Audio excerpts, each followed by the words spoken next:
I used to believe that love could heal anything, that if you gave enough of yourself, if you tried hard enough, you could make someone see your worth. For years, I shaped my entire world around that belief. I became smaller so he could feel bigger. I swallowed my words so his could fill the room. I convinced myself that patience was the same thing as strength, that silence meant maturity. But the truth I didn't want to face was simpler and more devastating than I ever imagined. I had married a man who saw me as a possession, not a partner. And his family? They saw me as nothing at all. My name is Isabel. I grew up in a modest neighborhood in Dorchester, the daughter of immigrants who taught me that hard work and integrity were everything. By the time I was 30, I had built a successful event planning company from scratch, coordinating galas for Boston's elite, managing corporate celebrations, turning other people's visions into reality. I was proud of what I had created. I thought I had finally made it. Then I met Marcus at a charity fundraiser on Newbury Street. He was magnetic, confident, the kind of man who walked into a room and made everyone else feel like extras in his movie. He pursued me relentlessly, made me feel like I was the only woman who had ever mattered to him. 6 months later, we were married in a ceremony that cost more than my parents had earned in a decade. What I didn't know then was that Marcus had been trained since childhood to perform love, not feel it. His father, Richard, had built a commercial real estate empire through ruthlessness and manipulation. His mother, Catherine, had perfected the art of emotional control, wielding affection like a weapon, rewarding obedience and punishing independence. Marcus had learned to measure his worth by power and possession.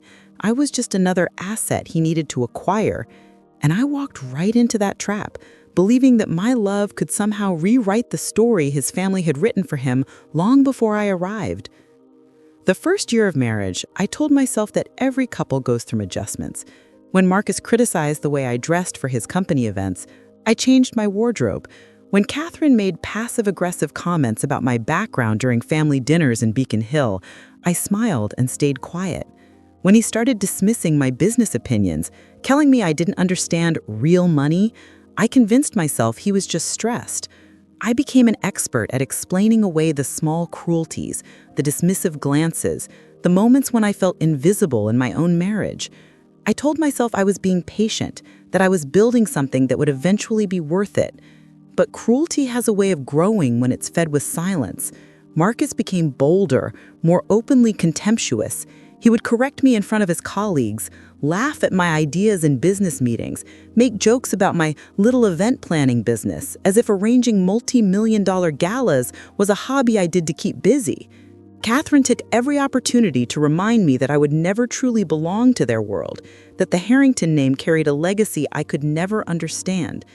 And I absorbed it all, swallowing my anger, burying my hurt, telling myself that if I just tried harder, if I proved myself valuable enough, they would finally see me as one of them.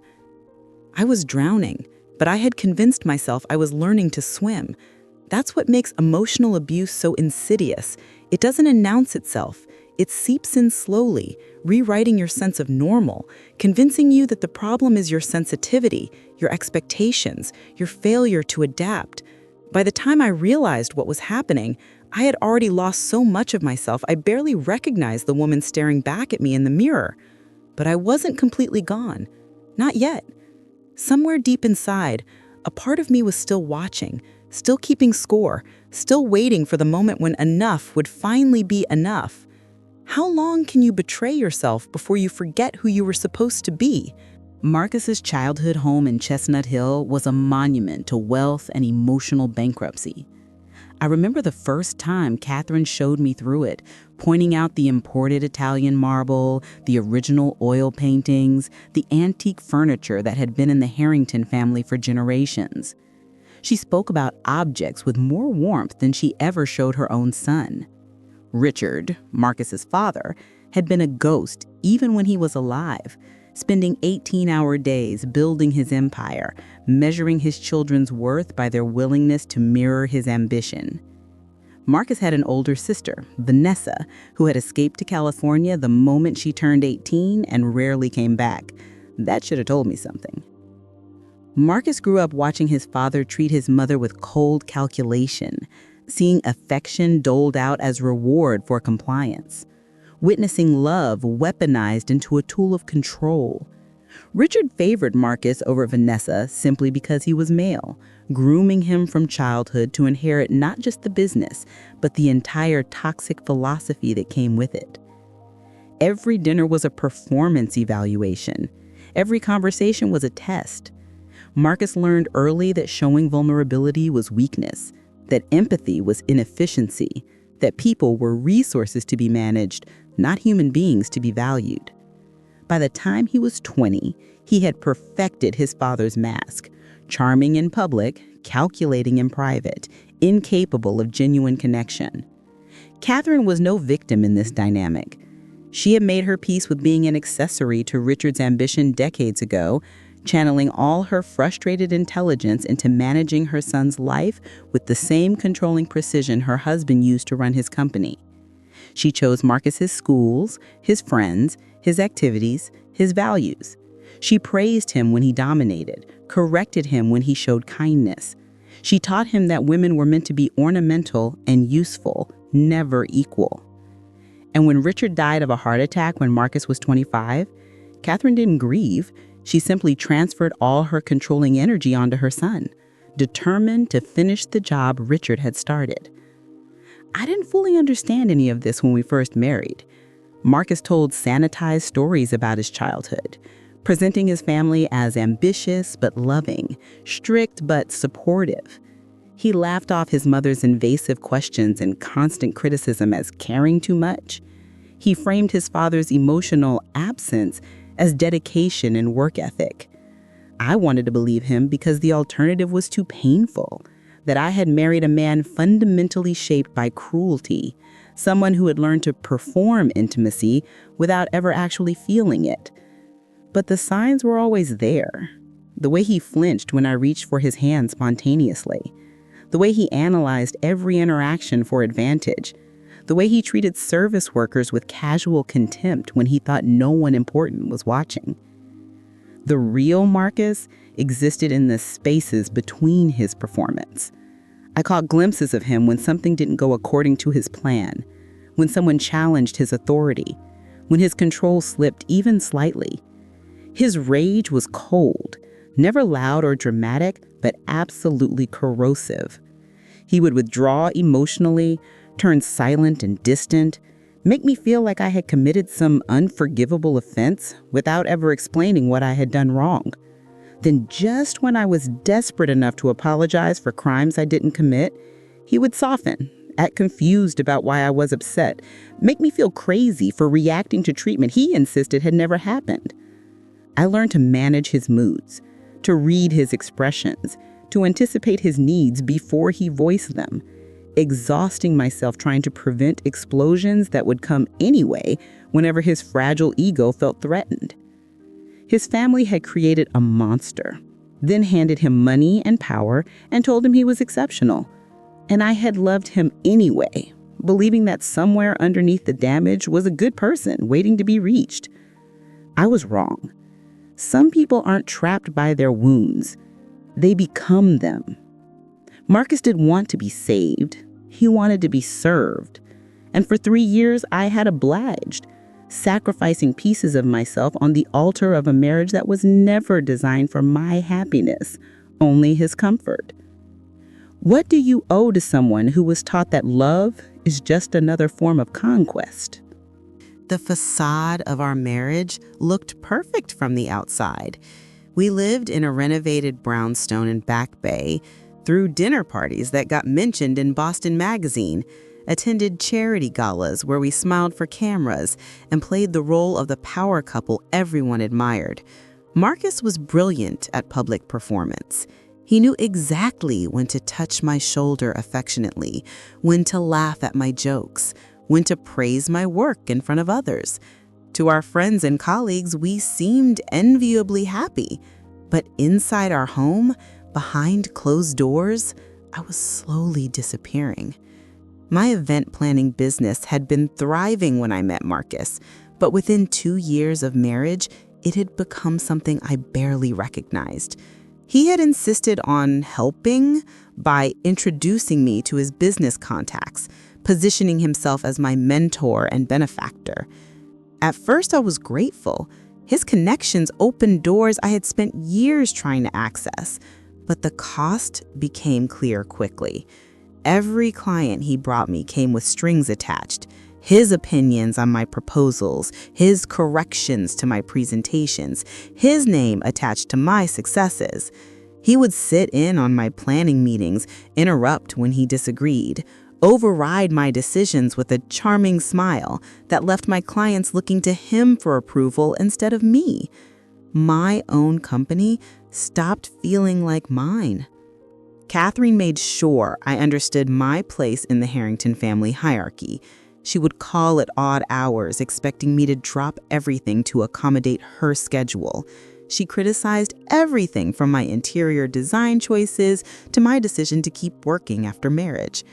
During family dinners at their Beacon Hill mansion, she would talk about Marcus's ex-girlfriends with obvious nostalgia, women from old Boston families who understood the responsibilities that came with their position. She made comments about my clothes, my hair, my background, always wrapped in concern, but designed to cut. And Marcus never defended me. He would sit there silently, letting his mother diminish me, then later tell me I was being too sensitive, that I misunderstood her intentions. The business side of things was worse than I initially realized. Marcus had convinced me to merge parts of my company's operations with his commercial real estate firm, arguing that we could share resources and reduce costs. It sounded logical. What I didn't understand was that he was systematically making me dependent on his infrastructure while quietly claiming credit for my work. My biggest clients started directing questions to him instead of me. My invoices went through his accounting department.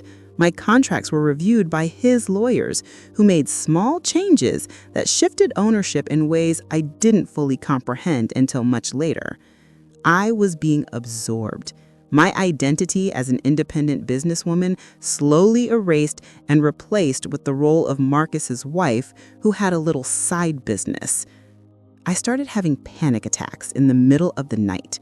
I would wake up unable to breathe, my chest tight, feeling like I was suffocating, even though nothing was physically wrong. I stopped sleeping well, stopped eating regularly, stopped recognizing the exhausted woman I saw in the mirror every morning.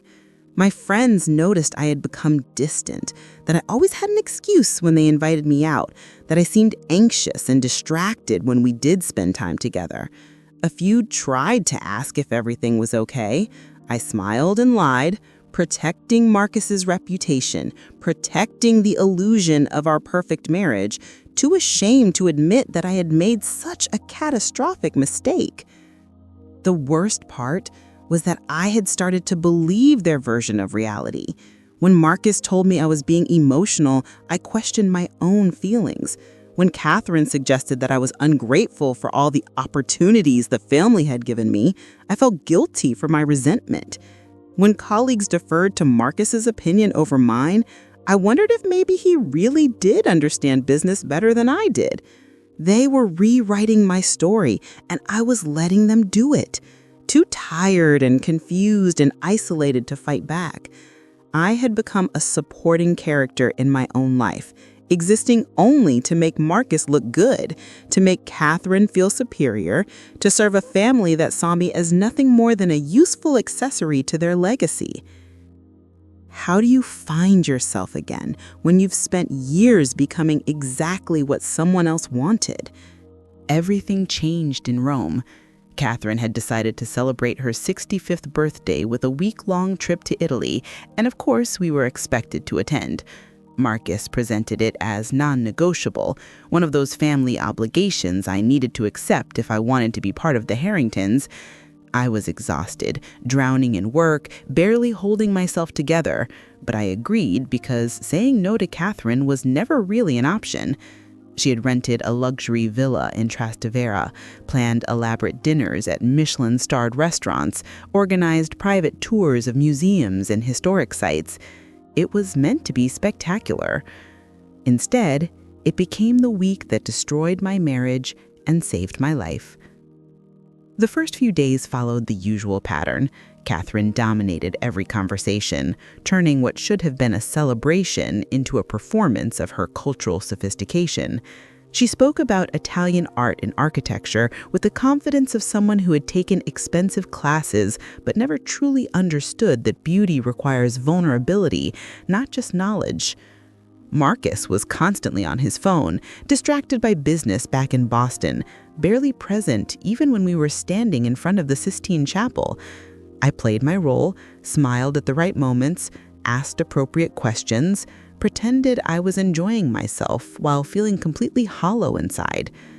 Then came the dinner at La Pergola, Rome's most exclusive restaurant, with a view of the entire city spread out below us like scattered jewels. Catherine had invited several of Marcus's business associates and their wives, turning her birthday into a networking opportunity. I sat at the far end of the table, as usual, watching my husband charm investors while Catherine held court, feeling invisible despite being surrounded by people. That's when I noticed something strange. Marcus kept checking his phone and smiling in a way I hadn't seen in years. Genuine, unguarded, almost boyish. And every time he did, he would glance at someone across the table. Natalie. My friend. Or at least, someone I had considered a friend. I had known Natalie for 5 years. We had met at a professional conference, bonded over terrible hotel coffee, and shared frustrations about the event industry. She had been one of my closest confidants, someone I trusted with my doubts and fears about my marriage. She knew everything. How Marcus dismissed me, how Catherine undermined me, how isolated I felt. And now, watching them exchange those loaded glances across the table, something cold and clear settled in my chest. This wasn't new. This had been happening for a while, long enough that they had developed codes, patterns, a whole secret language I had been too blind to see. I excused myself to the restroom, needing space to process what I was realizing. My hands were shaking as I stood at the marble sink, staring at my reflection. I looked older than I should, tired, diminished. When I returned to the table, I forced myself to observe instead of react. I watched Marcus's hand disappear beneath the table and saw Natalie's expression shift just slightly.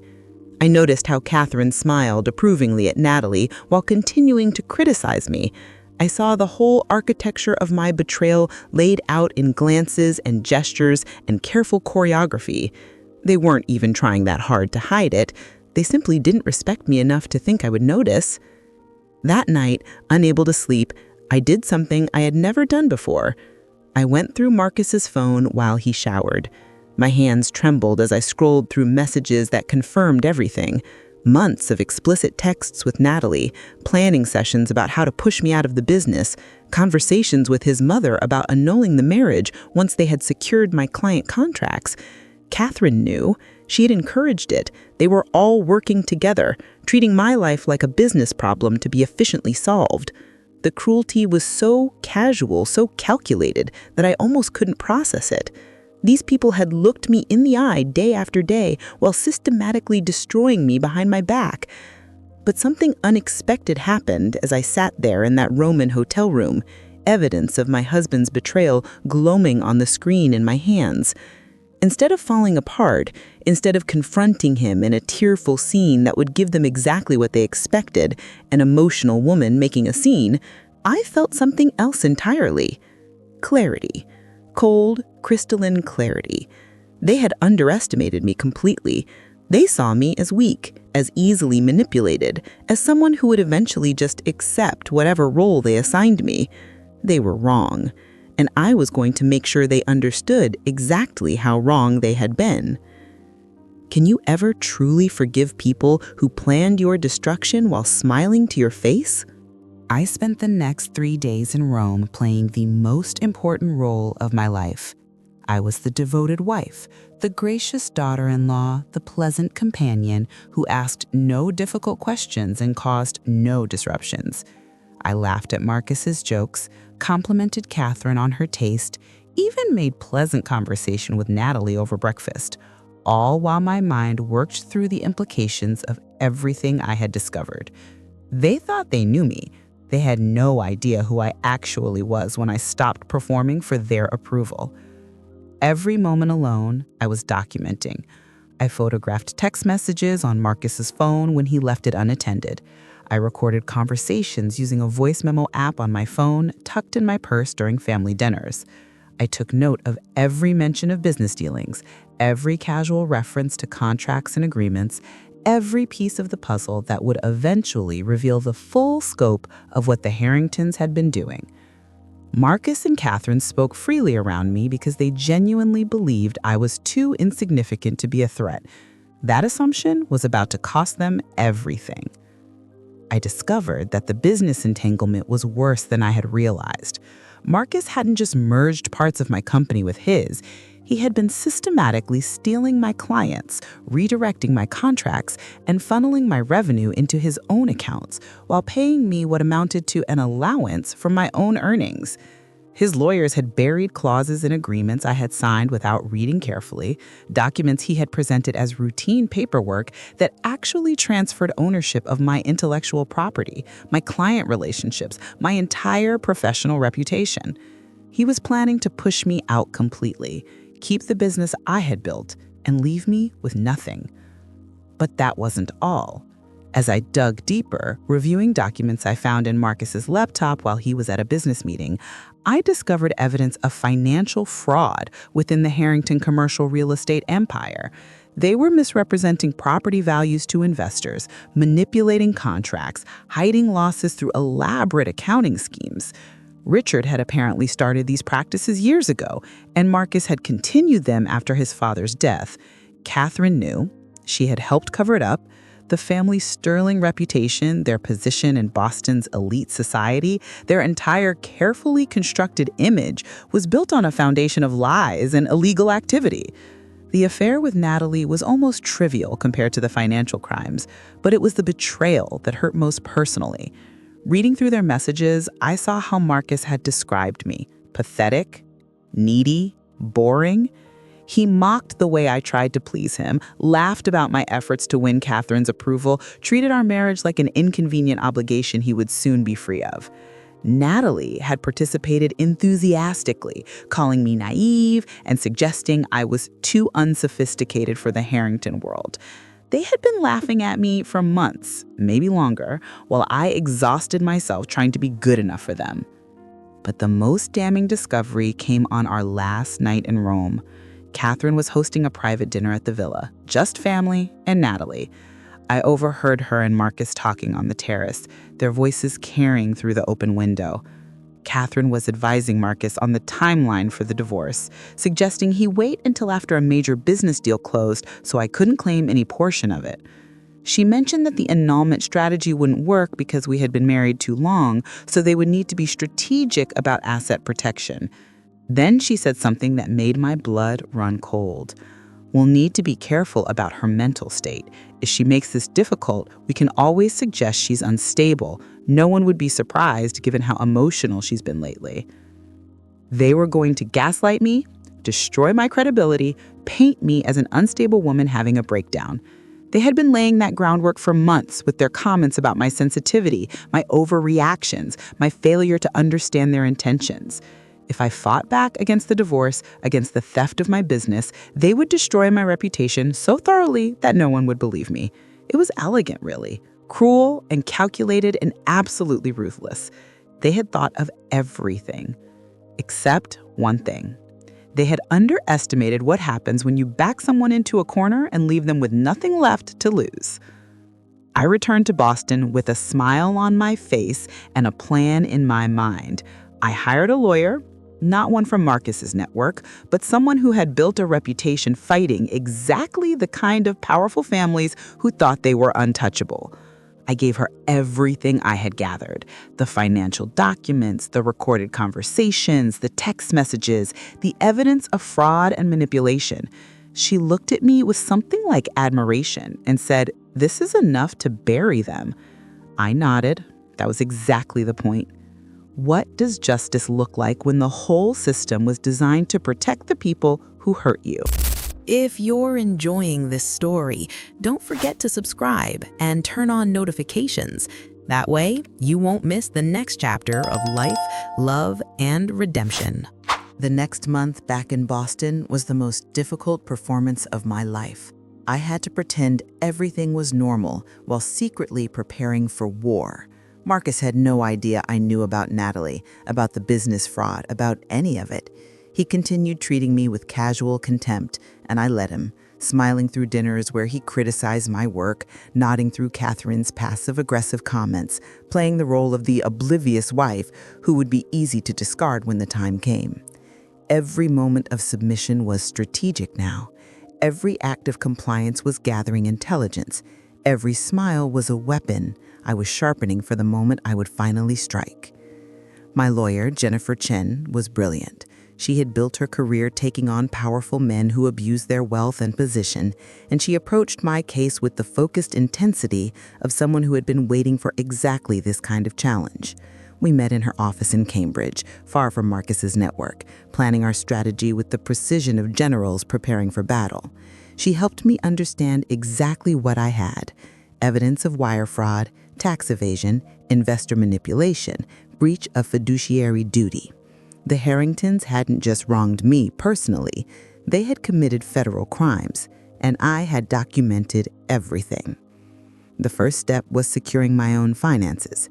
I quietly transferred money from joint accounts into a private account Marcus didn't know about, not stealing, just protecting what was rightfully mine before he could freeze me out completely. I contacted my original clients, the ones I had built relationships with before Marcus infiltrated my business, and began quietly rebuilding those connections. I documented every instance of him taking credit for my work, every contract he had manipulated, every client he had stolen. I was creating a paper trail that would prove, beyond any doubt, that my business success was mine, not his gift to me.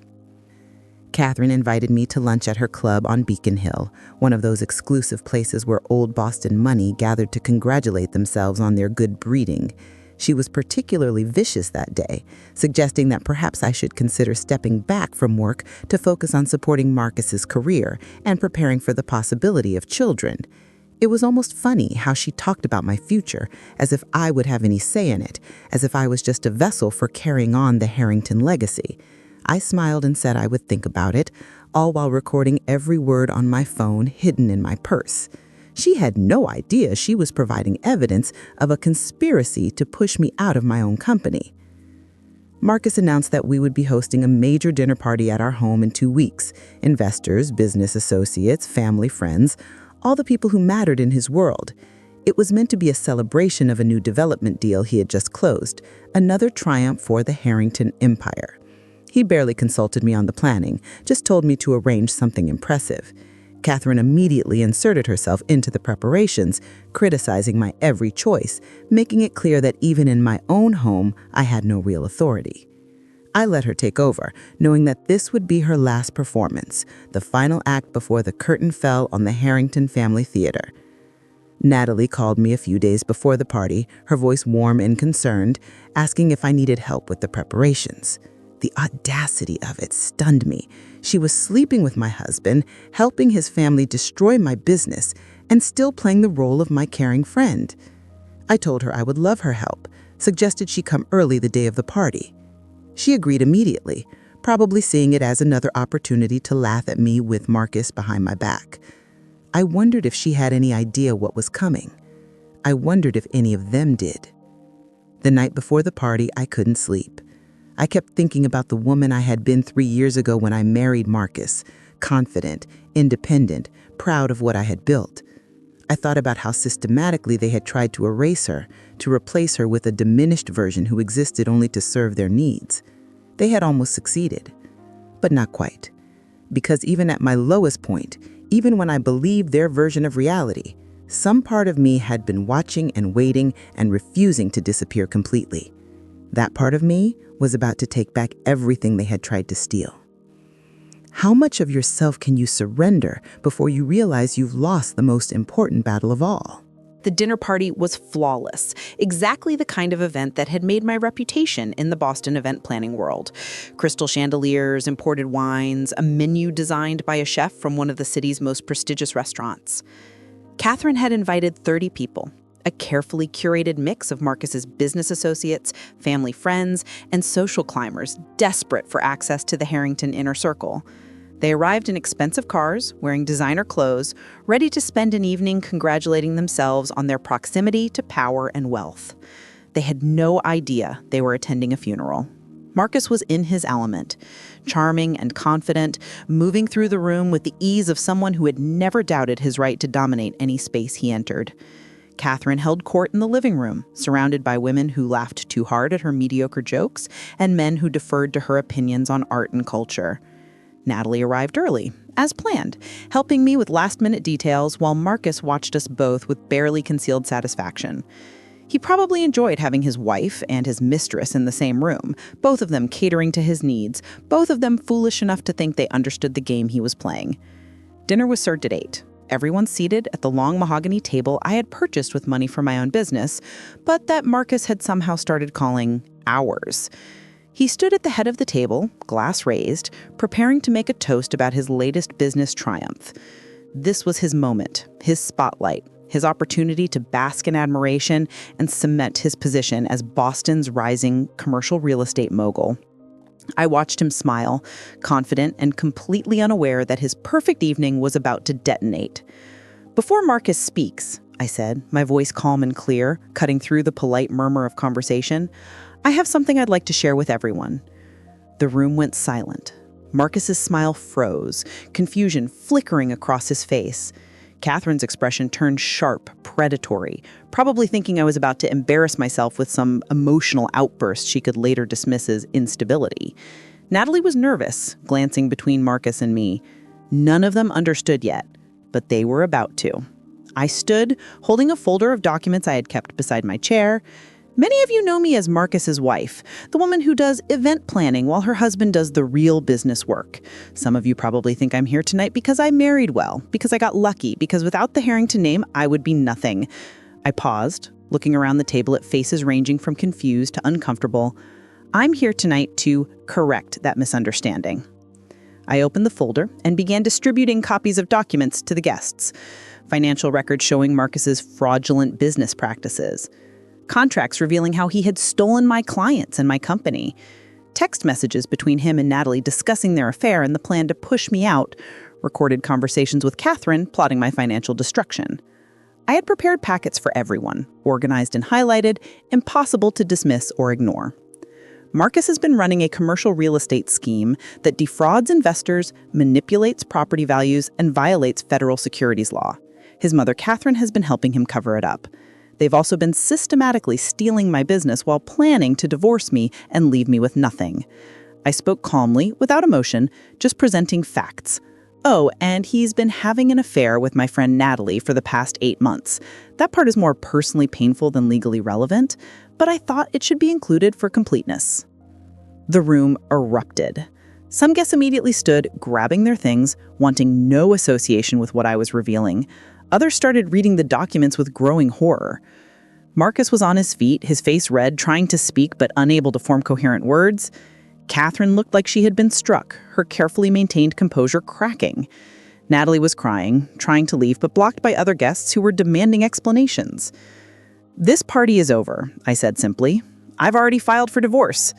I've also reported the financial fraud to federal authorities who will be investigating the Harrington business dealings. My lawyer has contacted all of Marcus's investors with evidence of the fraud, and I've reached out to my original clients to let them know they've been working with me, not him, this whole time. Everything you thought you knew about this family is a lie, and I have proof." I walked out of my own home for the last time, leaving them with the wreckage of their carefully constructed lies, feeling lighter than I had in years. Behind me, I could hear shouting, accusations, the sound of Marcus's empire beginning to collapse. I didn't look back. Some things are only beautiful when they're burning. What does freedom sound like when you finally stop caring what they think of you? The fallout was spectacular and immediate. By the next morning, news of the scandal had spread through Boston's business community like fire through dry timber. Investors began pulling out of Harrington developments. Clients canceled contracts. The financial authorities opened formal investigations into the fraud allegations. Marcus's reputation, built so carefully over years, disintegrated in hours. Catherine retreated to her Beacon Hill mansion, refusing to speak to reporters who gathered outside her door. Natalie disappeared, blocking my number, probably trying to distance herself from the wreckage she had helped create. Marcus tried to fight back, of course. He hired expensive lawyers who attempted to paint me as a vindictive wife making false accusations, but I had evidence, mountains of it, documented and verified and impossible to dismiss. Jennifer had prepared for every possible counterattack, and we systematically destroyed each attempt to discredit me. The recorded conversations were authenticated. The financial documents were verified by forensic accountants. The text messages were recovered from phone records. Marcus's lawyers quickly realized they had no defense and began negotiating a settlement instead. The divorce proceedings were brutal. Marcus refused to accept that he had lost, continuing to make threats and demands even as his empire crumbled around him. Catherine hired her own legal team, trying to protect the family assets, claiming she had no knowledge of Marcus's illegal activities, despite recorded conversations that proved otherwise. They dragged the process out for months, using every delay tactic available, hoping I would eventually give up or run out of money for legal fees. They didn't understand that I wasn't fighting for money anymore. I was fighting for vindication, for the truth. For every woman who had been told she was too emotional or too sensitive when she tried to name what was being done to her. My business contacts rallied around me in ways I hadn't expected. Clients who had been redirected to Marcus came back, apologizing for not realizing what was happening, eager to work with me directly again. Women I barely knew reached out to share their own stories of being undermined by powerful men, thanking me for speaking up. I started getting invited to speak at conferences about financial independence and protecting yourself in business partnerships. My company, finally free from Marcus's interference, began growing faster than it ever had. I was becoming known not just as an event planner, but as someone who had stood up to a powerful family and won. The federal investigation into Harrington commercial real estate expanded beyond what I had initially revealed. Authorities discovered years of fraud, tax evasion, and investor manipulation. Marcus was eventually charged with multiple felonies. Catherine managed to avoid criminal charges but was named in several civil lawsuits from defrauded investors. Their social standing evaporated overnight. The clubs that had welcomed them closed their doors. The charities that had featured them at galas removed their names from donor walls. They became pariahs. Cautionary tales whispered about at dinner parties they would never again be invited to attend. 6 months after that explosive dinner party, the divorce was finalized. I got everything I had asked for. My company fully restored to my control, my name removed from all of Marcus's business dealings, and a financial settlement that compensated me for years of stolen revenue. Marcus tried one last manipulation, calling me late at night, his voice broken, begging me to reconsider. He said he loved me, that he had made mistakes, that we could start over if I would just give him another chance. I listened in silence, and then I said something I had been waiting years to tell him. You taught me that love, without respect, is a cage, Marcus.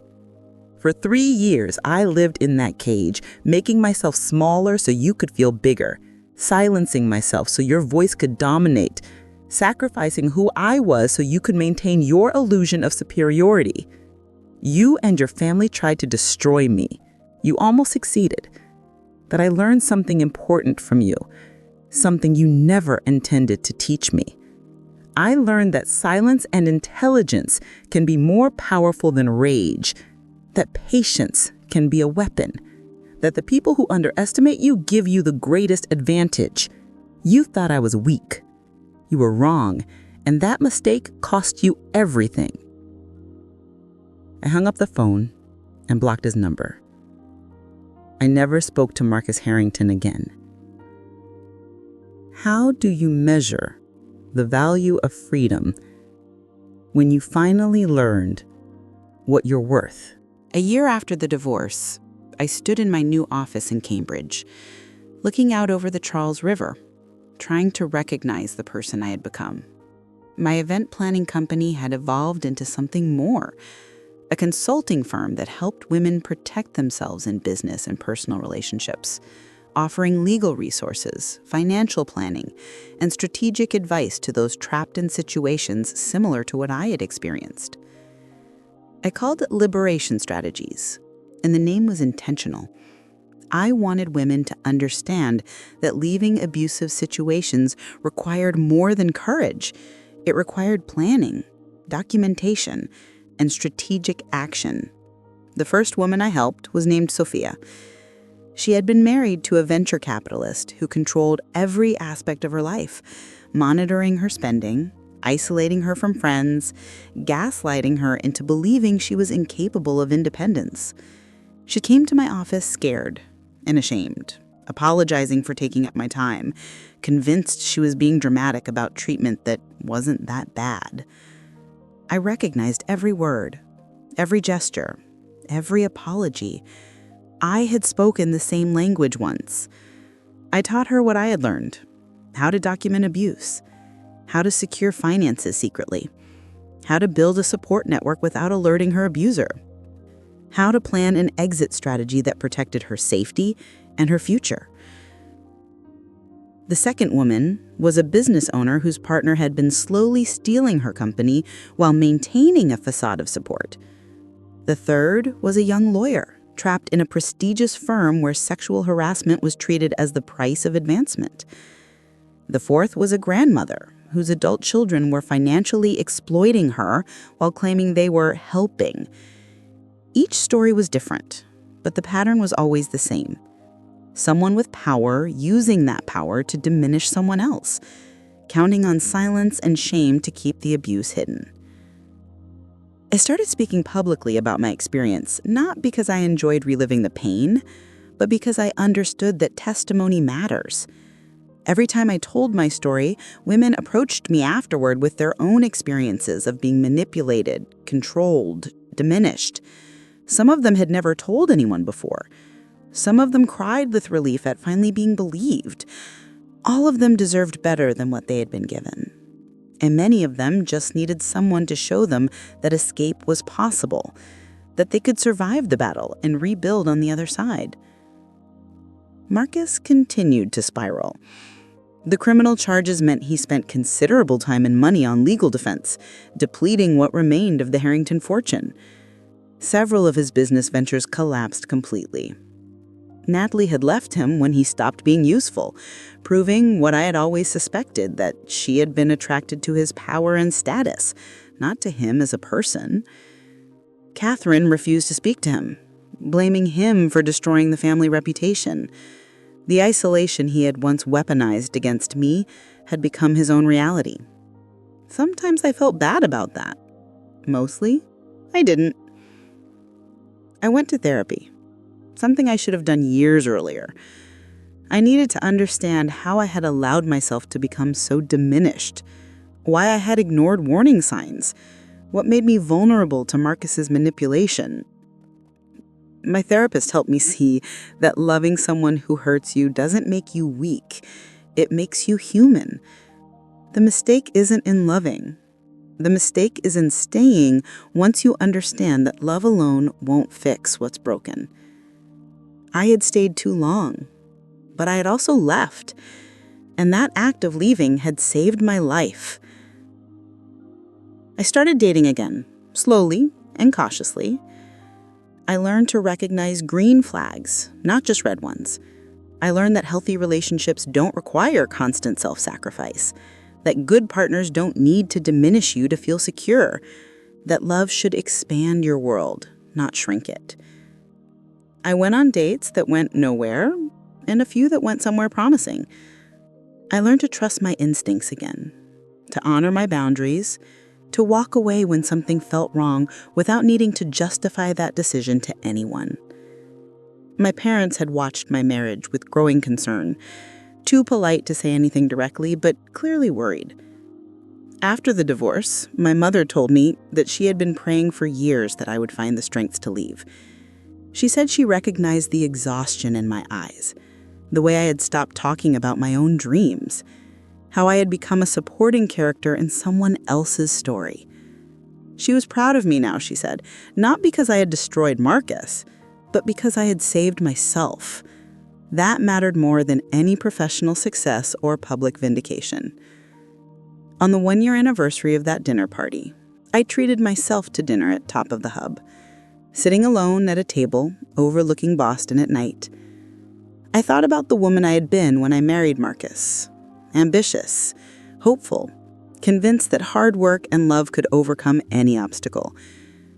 I thought about the woman I had become during those 3 years, diminished, anxious, lost. And I thought about who I was now, scarred but stronger, wiser but still learning, free in ways I had never fully understood until I nearly lost myself completely. Liberation isn't a single moment. It's 1,000 small decisions to prioritize your own well-being, to honor your own truth, to refuse to make yourself smaller for someone else's comfort. It's documentation and planning and strategic action. It's therapy and boundaries and learning when to walk away when something felt wrong without needing to justify that decision to anyone. Marcus's family had tried to break me, and in fighting back, I had discovered exactly how strong I actually was.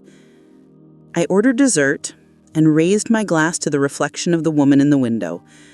Older, harder, more careful, but finally, truly free. The city stretched out below me, full of possibility. And for the first time in years, I felt excited about what came next. Not because I had destroyed my enemies, though I won't pretend that wasn't satisfying, but because I had reclaimed my life, my business, my name, my right to exist as more than someone else's accessory. That was worth celebrating. Today, when I look in the mirror, I still see the woman who made mistakes. I see someone who ignored warning signs, who stayed too long in a situation that was destroying her, who believed that love could transform someone fundamentally incapable of genuine connection. But I also see someone who refused to stay destroyed, who fought back with intelligence and strategy, who turned pain into purpose and helped other women find their own paths to freedom. People sometimes ask if I regret marrying Marcus. The answer is complicated. I regret the years I lost, the erosion of my self-worth, the damage to my mental health that I'm still working to fully repair. But I don't regret the lessons I learned, the strength I discovered, the clarity that came from hitting bottom and realizing I could climb back up. Without that experience, I would never have built liberation strategies. I would never have helped the dozens of women who have walked through my door carrying the same shame and fear I once carried. Sometimes our worst experiences become the foundation for our most meaningful work.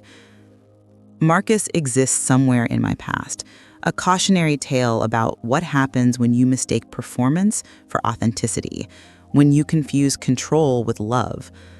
I don't hate him anymore. I don't think about him much at all, which is perhaps the ultimate revenge, to become so completely indifferent to someone who once dominated your entire world. He taught me valuable lessons, just not the ones he intended.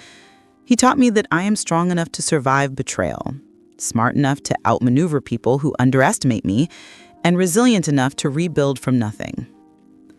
Catherine and the Harrington family faded from social relevance, their legacy tarnished beyond repair.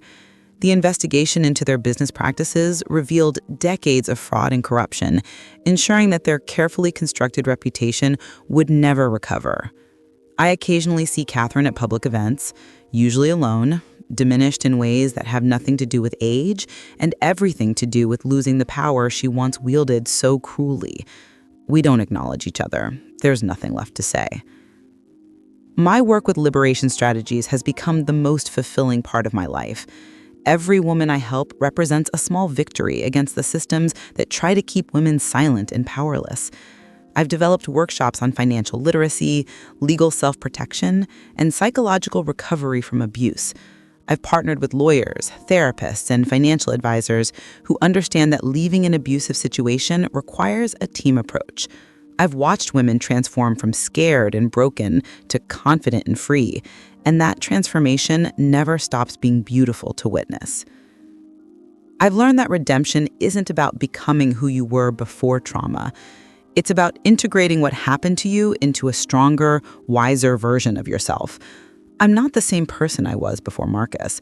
I'm more careful now, slower to trust, quicker to recognize manipulation and control. Some people might see that as damage. I see it as wisdom earned through experience. I've learned that protecting yourself isn't cynicism, it's self-respect. The question I get asked most often is whether I've forgiven Marcus and his family. The honest answer is that forgiveness, as most people understand it, isn't really the point.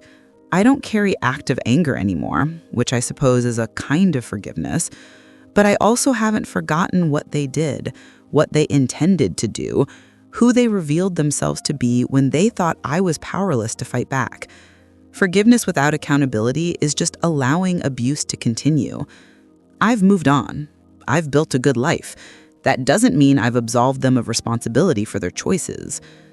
I still have hard days when the trauma resurfaces unexpectedly, a voice tone that reminds me of Marcus's contempt, a social dynamic that echoes Catherine's manipulations, moments when I doubt my perceptions because I was gaslit so thoroughly for so long. Healing isn't linear. Some wounds scar over but remain tender. That's okay. I've learned to be patient with myself, to honor the fact that recovery takes time, to understand that strength doesn't mean never struggling. Looking forward, I see a life full of possibility. I see my business continuing to grow, helping more women find their paths to independence. I see myself writing a book about my experience, adding my voice to the chorus of women who refuse to stay silent about abuse and manipulation. I see future relationships built on mutual respect rather than control, partnerships that expand rather than diminish. I see a version of myself that Marcus Harrington never imagined possible, successful, confident, free, and finally at peace. The woman who walked into that Roman hotel room and discovered her husband's betrayal would barely recognize who I've become. She was so lost, so convinced she deserved the treatment she was receiving, so close to disappearing completely. I wish I could go back and tell her that everything was about to change, that she was stronger than she knew, that the darkest moment was also the beginning of liberation. But maybe she needed to find that out for herself. Maybe we all do. Today, I live in a light-filled apartment in the North End, surrounded by art I chose and furniture that reflects my taste alone. I wake up without anxiety, go to work that fulfills me, spend time with people who genuinely value me. It's not a perfect life. Perfection is an illusion anyway, but it's mine, completely, authentically mine. And that's worth more than any marriage, any social status, any acceptance from people who never deserved the right to judge me in the first place. Marcus taught me that love without respect is a cage. But I taught myself something even more important, that you always hold the key. You just have to be willing to use it, to walk away from everything you've known, to rebuild in the rubble and discover who you were always meant to be. Freedom is terrifying and exhilarating and absolutely worth the fight.